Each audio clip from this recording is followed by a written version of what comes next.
Hey Wolf, you know, last year you came in, didn't really know what to expect MLS wise, Heading into this season, I guess what's different coming back? Um, I don't think anything really. I think, a bit more prepped for the league. I know how it is more. I know how it works, and yeah. So I think no more surprises really.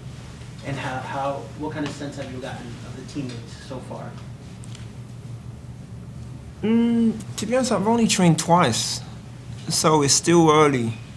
You know, I'm still, I'm still yet to see everyone properly. So I don't really know yet, but I'm sure it should be fun. And obviously with, 6 months left, I believe, in your contract, have you talked to Charlotte about a potential extension here? To be honest, we have spoke. We plan to speak in more depth probably after pre-season. Just sit down and yeah, iron out if we can come to some sort of agreement. So yeah, I've spoken to Z, and yeah, we've spoken, but we plan to speak in depth probably in the pre-season times. Do you feel like it's leaning more towards you staying or going? That I don't know. We'll have to have the talk. Like I said before, I feel comfortable here. My family are good. My son loves the school. So yeah,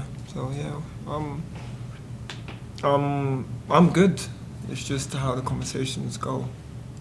Thank you. And towards that, there's been some of your quotes in the news recently about, the business side of football and the loyalty of clubs acting on their own behalf, and where that falls out for the players and such, and that's absolutely true. But what I wanted to ask you is, like, within that framework, where that's going to be a reality of it, is there loyalty within the moment between, like, you and your teammates, as far as performance goes, and, being there, 100% through those things that operates separately and parallel to the business aspects of it? What do you mean? As far as, like, knowing that the club will act in their own best interest as a business, Yeah. and that can change things. When you're in the moment and you're in a team Yeah. form like this, is that loyalty, to your teammates operate independently of the business side, and so that, that your commitment and working together and theirs to you is paramount? To be honest, I can only speak for myself. Like, I feel like the way I'm just made up is just like, once I step on a pitch, I give 100%, and then anything else that needs to be spoken about regarding the club or whatever, that can be done after. But once I step on a pitch, I'll give 100% for to the team, to my players. Where we're all trying to reach one goal. So I'm not the type of person that will be on the pitch and just be disinterested. I'm too passionate about the game. I want to win so much that loyalty to my teammates, that's 100% once we step out on the pitch. Like, whatever goes on with the club, that's got nothing to do with the guys that I'm working day in, day out with. Thanks. I wanted to clarify that, because I'm not sure it was presented, in that instance, and the way your words have been reported elsewhere and stuff. So. Oh, my words. Oh, in terms of my Snapchat. Yeah, and just. Oh, but I feel like that is. I just say how I feel. Yes. You do. And that is something that people talk negatively about players and stuff, and when players wanna go somewhere, and all I'm saying is the truth, So it's like we have one career. Clubs churn out players day in, day out. Like, there's only one Wilfried Zaha, there's only one whoever, So if that player feels like he wants to go and he's given what he could to the club, because realistically, on the other hand, if you're not good enough, you're out the door, and then there's no sympathy outside. No one's crying. No one cares. It will just be, oh yeah, he was such a nice guy. But who cares about a nice guy in football? So the same way people are so cutthroat, I'll applaud players when they're cutthroat about their careers as well, because we have a short period where we have to make the best of it, and not everyone has, you know. So that was my opinion on that. Okay. And could you talk to us about how did AFCON and just your training, the prep, what you went through there, does that bring you fitness-wise into this season? Well, yeah. To be honest, I've been training straight for a month. So, but I think for me, I can train constantly. My main thing is match fitness. So the games is what make a difference for me. Like, because obviously in games, you could walk, sprint, jog, walk, sprint, jog. There's nothing that's going to prep you like a game. So obviously I spent my time training with the Ivory Coast squad, but I think me being back here playing games with the team, is that I feel like I'm fit, but that's what's going to prep me more for the season. Did you enjoy the experience? Yeah, 100%. I enjoyed being back with the boys after 2 years putting on the shirt. It's an honor to be able to play for the country. So it felt good. Danielle? Thank you. We'll stick with that for a minute. How does that kind of get you more excited with the World Cup coming up too? Just getting that taste with international play, playing with your country, and getting that experience together. To be honest, I've played for my country many of times now, but that's a childhood dream to be able to play with your country at the World Cup. Right. So yeah, like that's a dream come true. I can't say, I don't know if I'll be picked yet, but if I am, that's definitely something that I've always wanted to do from when I was young. So yeah, that should be amazing, wearing a shirt, stepping out, representing your country at the World Cup. You had a busy off season. It seemed like outside of just training and playing in games, you had a good time. It seemed like. Yeah. I went back to London. My dad's over there.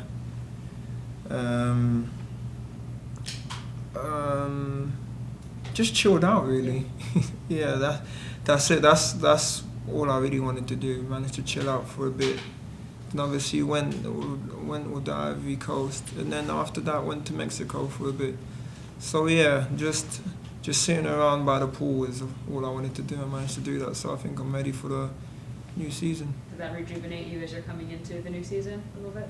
Yeah, just chilling by the beach, my kids running around, perfect. Jorge? Right here. You know, based on the way last year went, the good and the bad, what are some of the lessons you or the team can take into this year?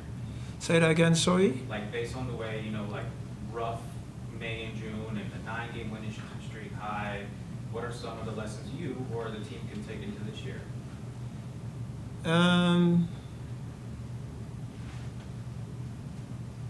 I think the only thing I can say is just don't get too high and don't get too low, because the season showed it. Like, we've lost games and everyone was making out like someone died, but it's not that way. We're not all of a sudden the worst team ever. So it just shows that from taking those losses, we go on to have 9 games where we've won. So it's a thing where we just need to work together, because we have the ability to do what we did, but not think we've made it. Basically, I think that's the lesson for this season. Just work quietly. And do you have like any personal goals for yourself for this year? I have 2 goals. To hopefully try and, well, to be honest, it's a team effort, but hopefully go further than we went last season. And this is a goal every season, to be honest, get double digits in goals. And I managed to do that last season. even though it came a little bit late, but I managed to get it. So yeah, I think for the player that I see myself, I should be getting double digits every season. So for my first season here, I managed to get it, and yeah, it's the same thing again this season. Hopefully more assists. Mikhail? Yeah, so you seem to be really close with Tiger Smalls last season. Is there any other younger players that you seem impressed by either last season or even training up? Obviously, to be honest, I'm cool with everyone. I feel like I have a good relationship with everyone. Obviously, Idan. I feel like all the youngsters are good players, really. I can't really pinpoint anyone, but I think it's a thing of confidence. Once because even Tiger coming in certain games where he made a massive difference to the team. So I think everyone's gonna have their time and just have, with that confidence, they'll make a difference in the team, you know. So yeah, I don't think I can pinpoint anyone who I can say, oh, they've been ridiculous or anything. I think we just have a very good squad. Does your leadership style kind of change between you talking or interacting with the older players and the younger players? I think I'm demanding with both, but with the youngsters, the way in which I demand is more with, it comes more with information, you know. So like with some of the older lot, they understand, like Ash, Tim, like, I'm gonna have a go at you about this, but we're still on the same team. I still want us both to, this is why I'm telling you about this should be better, because I know you can do better. Cool. For the kids, this can be better because if you have a good touch here, it allows you to turn around and you have more time on the ball. And, you know, I try to, it's not just because it's like, I swear, I feel like I'm chatting to my kids at times. Like, it's like, I can't just shout at you and you don't understand. It's like me shouting at Saint. I could just scream at him, but he'll understand that his dad screamed at him, but he won't understand as to why I screamed at him. So it's like, I'll shout and then explain as to why I said that and what would make a difference if he did what I asked him to, you know. So yeah, I just try to help what I can. You know, whoever wants to listen. If you don't want to, it's on you. Kim? Last season, a lot was made of kind of your treatment from the referees in terms of fouls that, you know, your team felt like should have been called. Are you expecting maybe some similar treatment this year, or are you hoping that, you know, you start to get called fairly in some of these games? Yeah, that I don't know, man, because the let me point out two games. Was it Philly at home where I got the red card? I believe so, yes. The last one. Yeah. Yeah, the regular season finale, yep. Prior to that, just before I got the red card, the striker chased me and studded me in the back of my calf. And he, surely, if like, and where he's kicked me, it's nowhere near the ball. So it's like, what exactly are we doing here? If that's not seen as literally trying to injure me and he's not being sent off, then if I'm not protected, I'm obviously going to protect myself. That's my mentality. Because you can't stud me in the back of my calf. The ball's in front of me. He studded me from behind me. And nothing happens. So who's there to protect me? Then the game against New York, where I think it's the same boy who, I think he had the awful injury. I don't know if it was Andres Pereira? the midfielder. He had a bad injury. I think someone, I don't know if it was Addy that landed on him or something. But probably 2 minutes before that, I've taken a touch and he smashed it into the back of my hip, nowhere near the ball.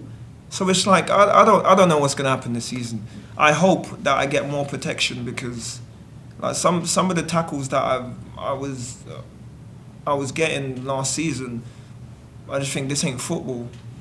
But let's see. So now that you've like had a year to play in the MLS and you have to adjust in season, I'm sure. Do you feel like you have to adjust your play at all, or is it something where you just keep doing what you're doing and hope that the league is able to, you know, Yeah, start getting no. some of those calls right? I'm not gonna change. It's too late to change. I am who I am. I play the way I do, but I hope the league help, because surely having players that, I don't know, do tricks, bring fans off their seats is what the league want. Do you get what I mean? Or that's like telling me I should change my game because people are gonna kick me, so I should stop my whole playing style because of that. Do you get what I mean? So I feel like it's up to the league to protect players who bring that to the league. So yeah, I'm never gonna change. So maybe not changing your play style, I guess, but do you feel like you have to protect yourself a little bit more, knowing that, you know, teams are going to be a little more aggressive with you like that? No. My only thing is I'm just gonna be aggressive in return. That's the only way. I'll still play the way I play, but I'll just be aggressive in return. That's it. Okay. Have you had, I guess, a conversation with Dean, or do you have, about just your expectations and his expectations going into the season? To be honest, I just came back. It was literally like Saturday. Then we had the ice storm that I didn't really think was a. Welcome to Charlotte. I looked out my window. I was like, this ain't. But yeah, anyway, we ain't really been able to have that conversation yet. I think once we go away, we'll get the opportunity to sit down and talk about how we see the season going. Nice. And you're the first, I guess, high-profile player that's come to a market like Charlotte. Recently, Dean and Zoran, they've been pretty aggressive in the English market trying to get players. I was just curious, do you get hit up or do you get asked a lot about, hey, what's it like playing in Charlotte and MLS? Yeah, I do. Well, people ask me, obviously, when I go with Ivory Coast, and just people ask me in general, and I just say the same thing all the time. It's a nice place. I don't know, like, it's a nice place. Fans are passionate here. So yeah, it's just nice things for me, really. Nothing else. Nice. And also, both Dean and Zoran have spoken about, I guess they feel like the Supporter Shield kind of creates more of an importance than the MLS Cup, just because you have to gain the most amount of points. And so I was curious where you're at on that debate, knowing that you played in the Premier League and other leagues as well, where, the winner gets decided by the total amount of points versus going into a playoff. Yeah, I think. What is it called? The Supporter Shield. Support. Yeah, I feel like the Supporter Shield for sure. Yeah, I can't lie. The free game. For me, I don't understand it too much. Like, playing against the same team 3 times is a bit mad to me, but I prefer the Supporter Shield. I think for me that's more important. Like, for basically everything that you do throughout the season leading up to winning that, I feel like that means the most. But I don't know, that's my opinion. Thank you. Wilf, one media member on the chat asked, having only played limited time with Pep and Harry, how much better do you think the whole entire attacking end is going to be when they come on the field and have the full team healthy for this year? But to be honest, here's hoping they are fit for the whole season. But yeah, we know what they bring. We know what Pep brings to the team. We know what Toff brings to the team. That quality, that extra quality that we need in the team. So yeah, unfortunately, what's it called? I didn't get to play as much games as I wanted with them both, but yeah, hopefully this season we get to play a lot more games together, and I feel like, yeah, we'll win a lot more games with the quality that they bring to the team. Jorge? Last two.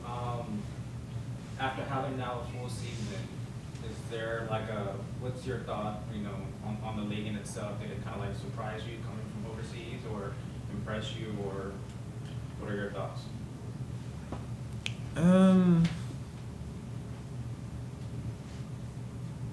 No, nothing surprised me really. Everyone's athletic. There's good teams here. Like I don't ever go anywhere thinking this is gonna be easy. Like I'm a footballer. I've played against numerous teams. You never go anywhere thinking, yeah, this is just gonna be a walk in the park. It's just how I just adjust myself to how it is here. That's all really. So yeah, I didn't expect it to be easy or way too good or whatever. It's just I come and I just play my game. That's it. And then the next was like this week, MLS announced a new partnership with a betting company, while the Prem is ending gambling sponsorships on their jerseys. Do you think there's like too much gambling in football these days? No, but to be honest, that is not something I pay attention to, bro. That is the last thing that's on my mind. Like, I don't gamble. I don't pay attention to people who gamble. So, yeah, that's not even something that's on my radar. We got time for one or two more if anyone has one. All good? Actually, just quick, I mean, any impressions yet of Luca Del Torre? Like I said, we've trained twice. He seems like a tidy player. But, yeah, I think it's too early to make any judgments, but he looks like a good player. Do you feel like what would you say maybe the squad is still missing that can give you guys that extra oomph this season? I don't know. I'm not a manager, to be honest. I don't know, man. I don't know, bro. I'll be honest. I'm just fixated on what I'm brought here to do. I can't be thinking about a load of other things. It's difficult, especially with like Addy going. Do you know what I mean? But I feel like with things like that, there's an opportunity for people to step up. You know, even like with Idan, I congratulated him today in training because he's number 9 now. I'm like, bro, there's no shying away from it. People are gonna be expecting stuff from you, and he's like, yeah, he won't disappoint. So I don't know. That's up to the manager to see what the team lacks. But yeah, for me, I'm just gonna do what I do really. Well, thank you for joining us. We really appreciate your time. Thank you very much, guys. Cheers.